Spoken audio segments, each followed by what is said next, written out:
नमस्कार, फिर पैसा बोलता है में आपका स्वागत है। आज मार्केट खुली दिवाली के दिन के बाद। दिवाली के दिन मार्केट बंद थी। सिर्फ 1 घंटे का मुहूर्त ट्रेड था। उसमें 90 पॉइंट मार्केट ऊपर गई थी क्योंकि एफआईआईस नहीं थे। लेकिन थर्सडे नाइट और फ्राइडे नाइट दोनों दिन बहुत वीक था अमेरिकन मार्केट। एक दिन भारी गिरावट थी और दूसरी थोड़ा डेड कैट बाउंस थी। लेकिन न्यूज़ तो अच्छा नहीं है। फ्यूचर्स मार्केट में अमेरिका में डाउन है। लोग समझते थे कि ट्रम्प जीत रहे हैं, लेकिन जो आखिरी पोल्स आ रहे हैं वो बता रहे हैं कि डेड हीट है। ये बताना मुश्किल है कौन जीत रहा है कौन हार रहा है। इसके कारण अनसर्टिनिटी है, मार्केट गिर रही है। दी यूएस की फ्यूचर्स मार्केट भी गिर रही है। जो कोरिलेशन सी between US and Indian market वो पिछले महीने ही ब्रेकडाउन हो चुकी थी। तो इसके कारण मार्केट बहुत वीक थी भारत की। पिछले 30 दिन में 1,10,000 करोड़ एफआईआईस ने बेचे थी। मैंने ये आपको वार्निंग दी, चेतावनी दी थी कि मार्केट और नीचे आएगी, एफआईआईस बेचना जारी रखेंगे। ये पहली trading day of the month में आज एफआईआईस ने भारी सेल्स की। मैं 1 बजे बोल रहा हूँ, 438 पॉइंट नीचे है निफ्टी, और सेंसेक्स तो 1,400 पॉइंट के ऊपर से नीचे है। तो मार्केट और नीचे आने की कोशिश हो सकती है। तो मार्केट और नीचे आएगी। अमेरिकन मार्केट के पहले यूरोपियन मार्केट 2 बजे खुलेंगे। जब यूरोपियन मार्केट 2 बजे खुलेगा तभी हमको पता लगेगा क्या डायरेक्शन है। क्या एक रिकवरी आ सकती है, मैं बता नहीं सकता, क्योंकि डोमेस्टिक इंस्टीट्यूशनल इन्वेस्टर्स पर निर्भर है। अगर डोमेस्टिक इंस्टीट्यूशनल इन्वेस्टर्स भारी तरह से खरीदारी करते हैं तो मार्केट ऊपर आ सकती है आज, लेकिन मुश्किल लगती है। एनडीटीवी और दूसरे जो वेबसाइट्स हैं, एनडीटीवी प्रॉफिट, सीएनबीसी टीवी 18, इसमें एनडीटीवी प्रॉफिट में एक लेख आया है। अगर मार्केट इस लेवल में क्लोज हो गया तो और 6,000 पॉइंट सेंसेक्स गिर सकता है। अगर सेंसेक्स 6,000 पॉइंट गिरी तो निफ्टी 2,200 पॉइंट नीचे गिर सकती है। इसका मतलब है अगर वो होता है तो बेयर मार्केट तक आ सकती है। अगर 21,000 के थोड़े नीचे भी मार्केट चली गई तो ये बेयर मार्केट है। तो ये एक्सपेक्टेड लाइंस में है, लेकिन ये निर्भर करता है कि एफआईआईस कितने बेचते हैं और डोमेस्टिक इंस्टीट्यूशनल इन्वेस्टर्स कितना खरीदते हैं। नवंबर 5 एफएमओसी की मीटिंग है। उस मीटिंग में क्या होगी इसके बारे में हम बता नहीं सकते। शायद रेट कट हो, लेकिन मेरा ख्याल से रेट कट नहीं आएगी। वो इलेक्शन के लिए इंतज़ार करेंगे, क्योंकि अगर ट्रम्प जीत जाते हैं तो उन्होंने सीधा बोल दिया है कि जेरोम पाउल को बदलेंगे और एक नया आदमी लाएंगे एफएमओसी चीफ के लिए। तो रिजल्ट पे निर्भर है। उस समय में शायद जेरोम पाउल इंटरेस्ट रेट ना काटें। दिसंबर तक की इंतज़ार होगी, क्या होगी, रेट कट आएगी कि नहीं। तो ये सब स्पेकुलेशन चल रही है। हमें नवंबर 5 और 6 ही पता लगेगा। उसी समय अमेरिका की इलेक्शंस खत्म हो जाएगी, डेड हीट होगी, हमें पता लगेगा कौन जीता कौन हारा। तो शॉर्ट टर्म में कुछ वॉलेटिलिटी इसके कारण भी हो सकती है, लेकिन हमें कोई इससे प्रॉब्लम नहीं है। हमारा प्रॉब्लम ये है कि हमारे मार्केट ओवर वैल्यूड है और उसे कुछ करेक्शंस अच्छे हैं। जो कॉर्पोरेट रिजल्ट्स आए हैं अभी तक 1,000 की और कंपनियों का, उसमें तो 9% टर्नओवर रेवेन्यू इंक्रीज हुई है, लेकिन प्रॉफिट्स में 2.5% नीचे आई है। अगर आप बैंक और फाइनेंस कंपनीज की रिजल्ट्स को बाहर करते हैं तो टर्नओवर लगभग 10% डिप हुई है और प्रॉफिट्स 6% डिप हुई हैं। अगर आप इन्फ्लेशन को भी सिचुएशन में लाते हैं तो प्रॉफिट्स की 10% की कटौती हुई है। ये हमको बताती है कि मार्केट बहुत वीक है और डिमांड नहीं है इस मार्केट में। अगर डिमांड नहीं है, नया इन्वेस्टमेंट आना बहुत मुश्किल है। यही हाल है, भारत की मईशत बहुत वीक चल रही है। तो यही मार्केट हमको संकेत दे रहा है।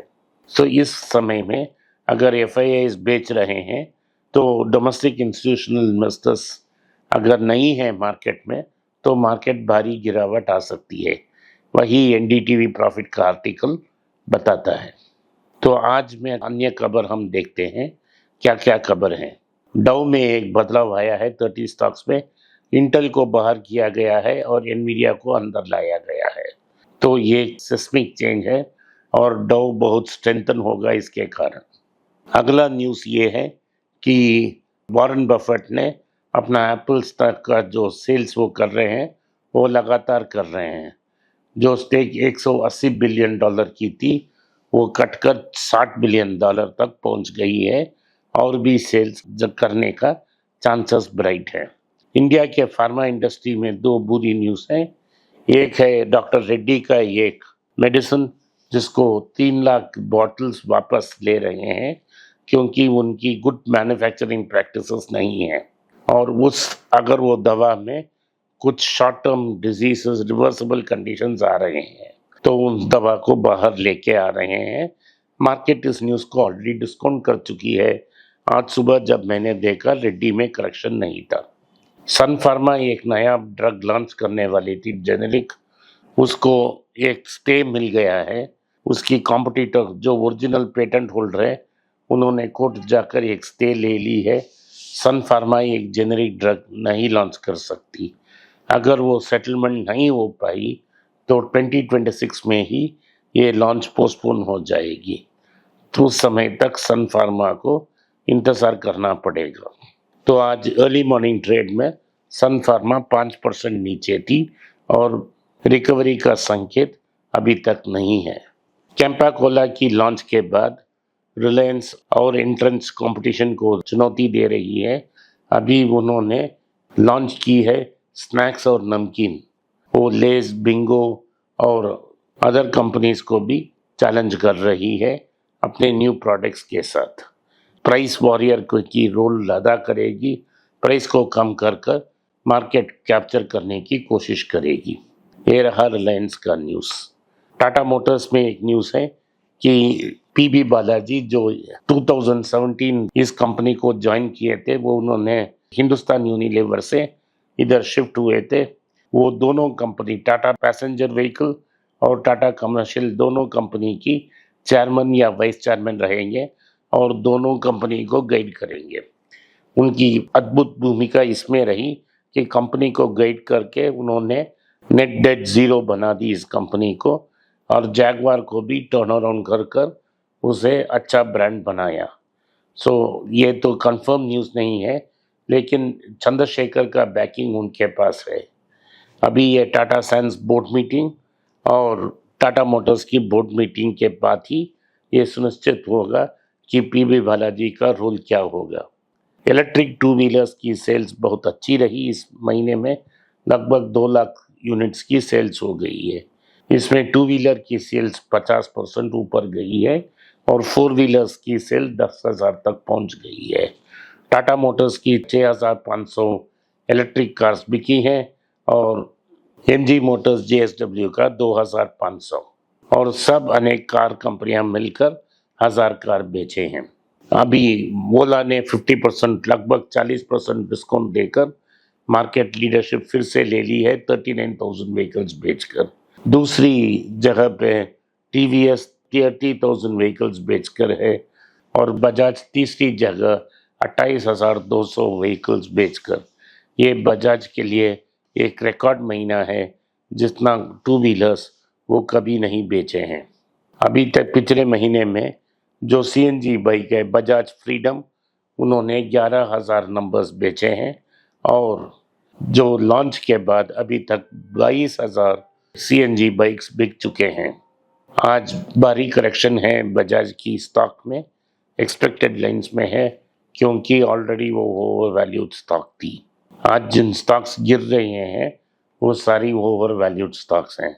हमारे पटा के लिस्ट में सिर्फ आईटीसी एक ऐसा स्टॉक है जो कंसिडरेशन रेंज में है 480 में। अन्य अदर स्टॉक्स अभी भी ऊपर है। मनप्पुरम 153 में है, डॉक्टर रेड्डी 1% है पे, नाटको 1400 के ऊपर है, रुपी भी प्रेशर में है। सोने का दाम 7,360 रुपया में है, कोई चेंज नहीं है क्योंकि इंटरनेशनल मार्केट में सोना का मार्जिनल करेक्शन हुआ था लेकिन रुपी में भी करेक्शन था, इसीलिए इसका असर आज इंडियन मार्केट्स में नहीं है शायद कल हो जाएगा, हम इंतज़ार कर कर देख सकते हैं। तो अगर आपकी दिवाली की बोनस भी मिल चुकी होगी और आपकी तनख्वाह भी मिल चुकी होगी, एक ही दिन में सारा पैसा मत खाली कीजिए, मार्केट और नीचे आ सकता है या फिर इसकी भारी सेलिंग हो सकती है। तो आप मेरे अनुसार 1-2 मान के चाय पानी के रेंज में स्टॉक को कंसिडर करें और वेट करें कि मंथ एंड तक आपके पास पैसा बचे रहे। आज के लिए इतना ही। आपने इस पॉडकास्ट को सुना, इसके लिए मैं आपका आभारी हूँ। हो सके तो इस वीडियो को लाइक कीजिए, चैनल को सब्सक्राइब कीजिए और बेल नोटिफिकेशन दबाएं। इस वीडियो को अपने दोस्त और रिश्तेदार के पास भेजें और उनको देखने की आग्रह करें। नमस्कार, धन्यवाद, जय हिंद।